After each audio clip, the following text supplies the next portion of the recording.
ഈ പീഡനത്തിൽ സംഭവിക്കുന്ന എന്താണ്? ഉസ്താദുമാർക്ക് സത്യത്തിൽ ഒരു പ്രചോദനം തന്നെ മതം വെക്കുന്നുണ്ട്. കുട്ടികൾ, മൃഗം, രോഗിയായി കിടക്കുന്നവർ, മാനസിക വൈകല്യമുള്ള ആളുകൾ, ശവം, ഇത്രയും സംഗതികളുമായി പ്ലക്കണം, അത്രേ ഉള്ളൂ. ചുരുക്കി പറഞ്ഞാൽ നിങ്ങൾ ലൈംഗിക ബന്ധത്തിൽ ഏർപ്പെട്ടാൽ ഇതൊരു തെറ്റാണെന്നല്ല ഇസ്ലാം പഠിപ്പിക്കുന്നത്. അതൊന്ന് കുളിച്ചാൽ മതി. അതെന്ത് വേണോ എന്ന് വിളിച്ചോ. ലീലാവിലാസങ്ങൾ ജെമിനിയോടൊക്കെ ചോദിച്ചു നോക്കാം, ഈ പറഞ്ഞതിൽ എന്തെങ്കിലും വസ്തുതയുണ്ടോ എന്ന്.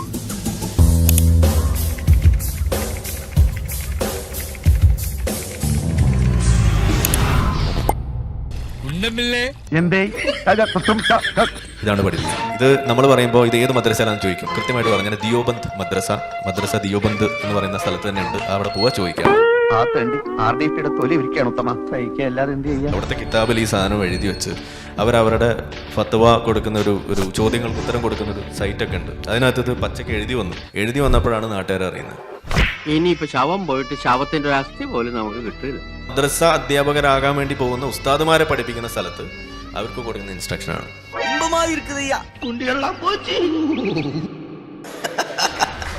എനിക്ക് തോന്നുന്നു ആരിഫിന് എപ്പോഴും കിട്ടുന്ന ഒരു ചാപ്പയാണ് സംഗീത ചാപ്പ. അപ്പൊ ഈ കയ്യടികളിലും എനിക്കൊരു ആ ഒരു ടച്ച് വരുന്നുണ്ടോ എന്ന് സംശയമുണ്ട്. ഇപ്പൊ നിങ്ങളൊക്കെ സംഖ്യയില്ലേ? ഇതാണ് നമ്മളൊരു കാര്യം വസ്തുത പറഞ്ഞ അപ്പൊ സംഖ്യയാവും. ഇപ്പൊ മനസ്സിലായില്ലേ? അപ്പൊ ഞാൻ പറഞ്ഞു വരുന്നത് ആ ഒരു കയ്യടി കിട്ടുന്ന ചില കാര്യങ്ങൾ അത് നമ്മൾ ഒരു കയ്യടി റഫീഖിന് കൊടുക്കൂ പ്ലീസ്.